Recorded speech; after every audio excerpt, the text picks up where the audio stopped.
Welcome back, guys. We're live with another question and answer session. Oops, sorry about that. I'm adjusting my camera here. The way it works, if you're new here, you ask your question. Ella and Amber are here. They're going to be asking me, and I'll do my best to answer them for you. But yeah, let's get going. All right, everyone. Thank you for submitting your questions. Dr. Repta, can you tell us how long you've been in practice? I started my practice back in the second half of 2008, so we've been at it for 17 years now. Fantastic. And which surgery has the longest recovery time that you perform? Well, the recovery time is very interesting because if you have a body procedure, you can hide it under clothes. And so recovery meaning what? Recovery meaning going back to work, going back to working out, going back into public.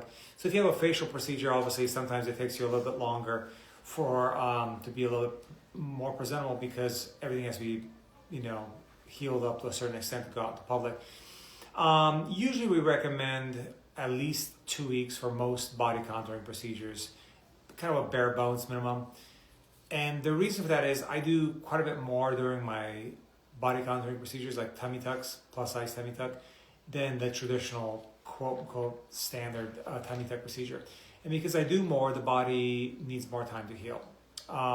There's more swelling, there's more time for recovery. So if you're going to get a plus size tummy tuck, for example, if you're getting a big body contouring procedure with me, take at least 2 weeks off of life and work. Your body is really going to need that extra time for recovery. All right, fantastic. One of our viewers has a question and asks, why is a BBL considered one of the most dangerous surgeries? Well, it's a complicated question, but basically BBLs got very popular very fast. A little bit of that Kardashians and all the trends. So what happened is there was a lot of people doing a lot of BBLs very fast. Some of those people were not board certified plastic surgeons. They were just doctors that kind of did the weekend course, and then they were also doing high number of patients per day, basically get them in, get them out, chop shops, so to speak. And so what was happening is they were injecting volume of fat under high pressure and very, very deep, like into and beyond the muscle, the gluteus maximus muscle. Well, beyond that muscle, there's some bigger veins in there. And if you penetrate those veins and you inject fat in the veins, it increases the chance of that fat traveling to your lungs. That's called a fat embolism.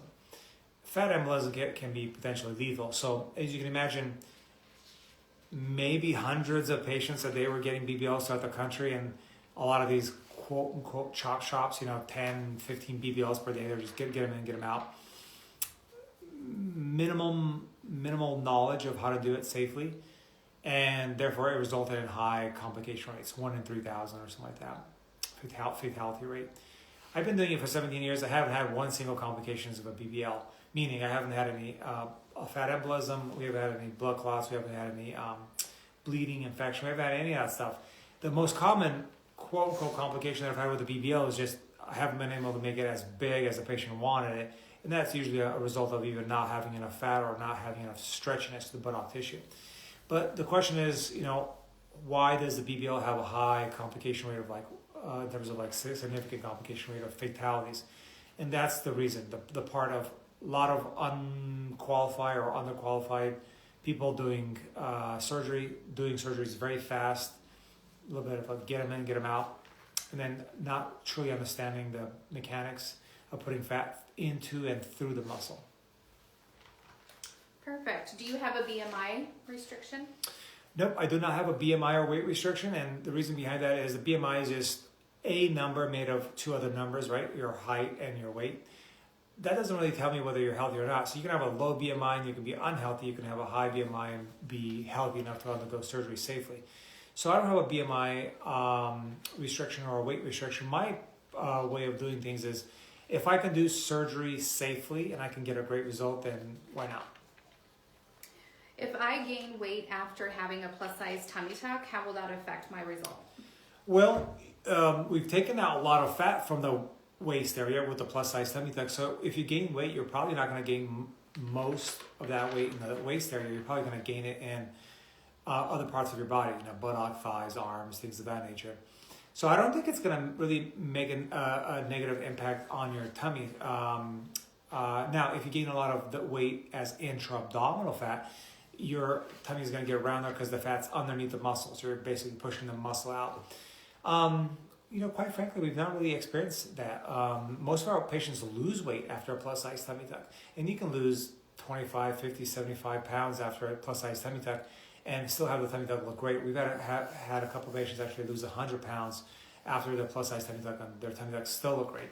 So I think, obviously, there's always a possibility of gaining weight, but in our experience, usually patients don't. And if they do, that weight's mostly not going to go in the tummy area. Is liposuction permanent? Can I gain weight there again?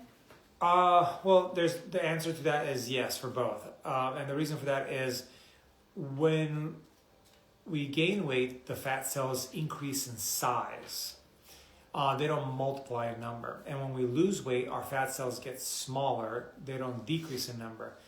So it's almost like a checking account, right? So if you as you put more money into a checking account, you get multiple checking accounts as your just checking account gets bigger, or the number of the checking account gets bigger. And so in an interesting way, when you do liposuction, you are removing fat cells. So technically, though that reduction in the fat cell number is permanent, but there's still fat cells behind, so you can theoretically still expand those. So the answer is yes, liposuction is permanent in the area that it has been done, but there's still fat cells there, so you can theoretically still expand those fat cells with weight gain. It's just going to be proportionally less. Perfect. So I've seen that you can have a drainless tummy tuck. Is that something you perform? Yeah, I'm happy to perform that. I basically perform a drainless tummy tuck, but I still put a drain in there. And the reason for that is even when you do a drainless tummy tuck, the body still forms healing fluid. That healing fluid still collects in there, and the body still has a slower recuperation time in terms of inflammation and swelling without that drain. So my preference is, in the first couple weeks, you're not going to a black tie affair, black gown event. You're going to be at home drinking water, resting, compressing. And so why not have a drain to really help the body heal faster?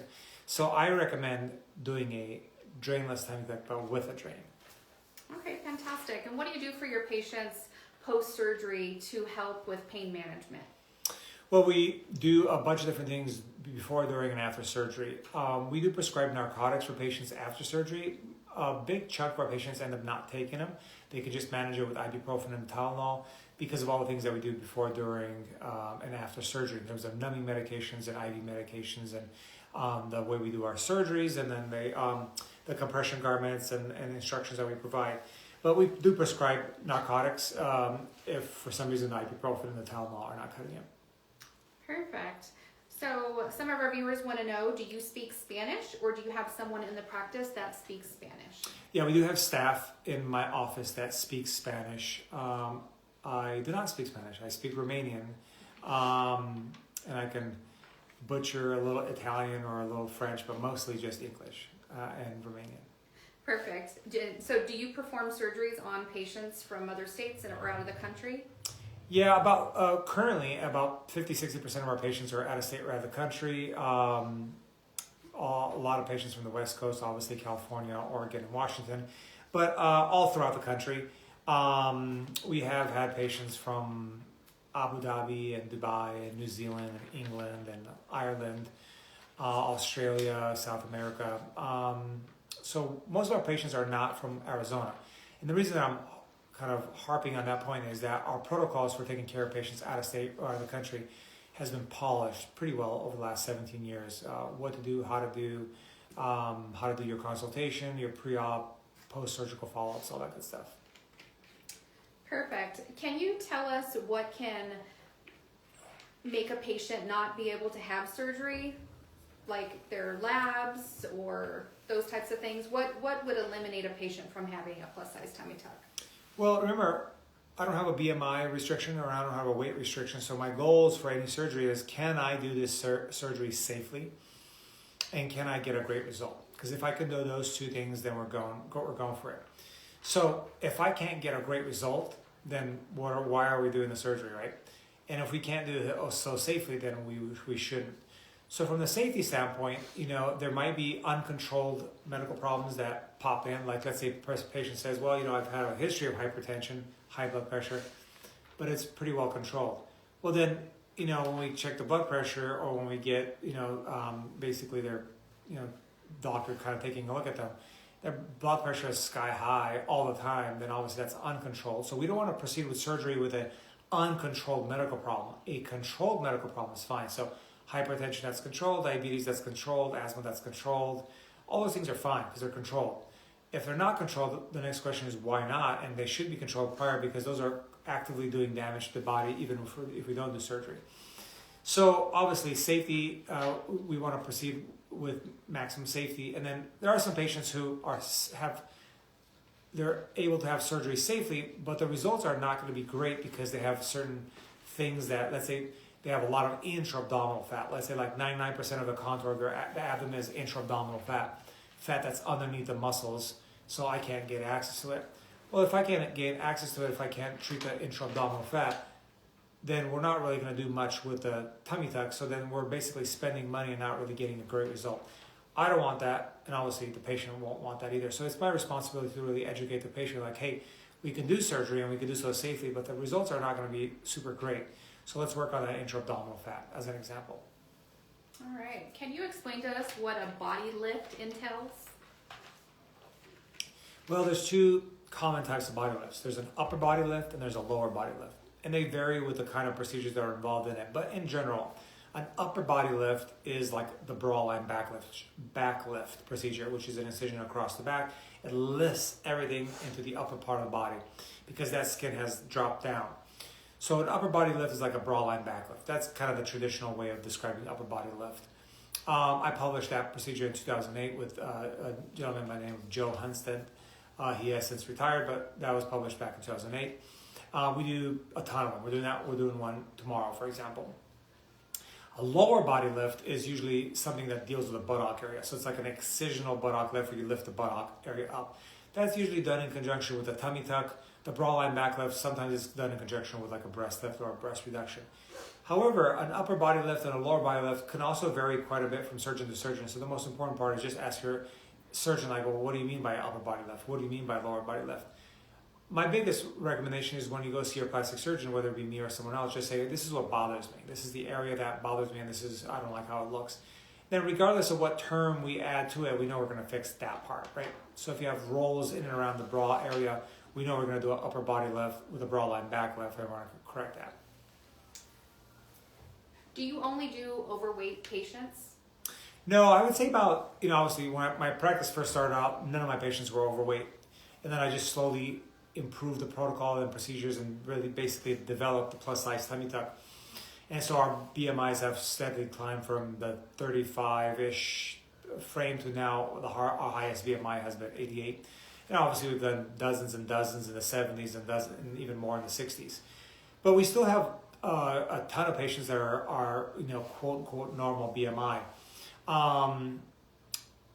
So we have a diverse practice. We don't only do high BMI patients, but we are kind of the go-to source for high BMI body contouring surgery, and obviously we developed the plus size tummy tuck, and so that's why you see a lot of the patients kind of gravitating to us. Obviously we get great results and we have a great safety track record, and we have basically developed our own specific procedures to deal with complicated body contouring procedures in high BMI patients, but we still do normal, quote, normal BMI patients. Perfect. Is it common for you to do a backline bra lift along with the tummy tuck at the same time? Bra line back lift is there to correct the back. The bra rolls and folds in the back area. A tummy tuck is designed to correct contour to the front part of the waist. You can have one and not the other, but oftentimes patients that have gained weight, lost weight, or even have just gained weight in both areas. So usually you see back rolls and an overhang with loose skin tummy area. So if the patient wants the best contour for the waist, it's usually a combination of bra line back lift and a tummy tuck, like a plus size tummy tuck. But you can certainly stage it. You can just get the area that bothers you the most. It's oftentimes just a plus size tummy tuck.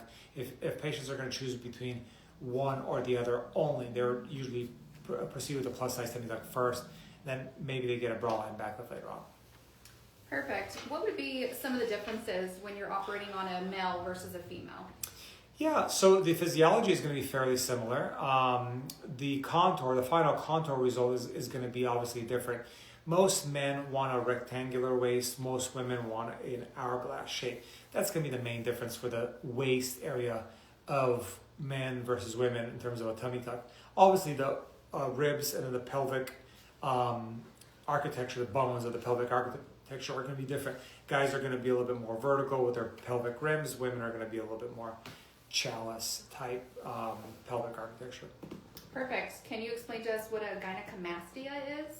Gynecomastia is the condition of having extra skin or extra tissue in the chest area for guys.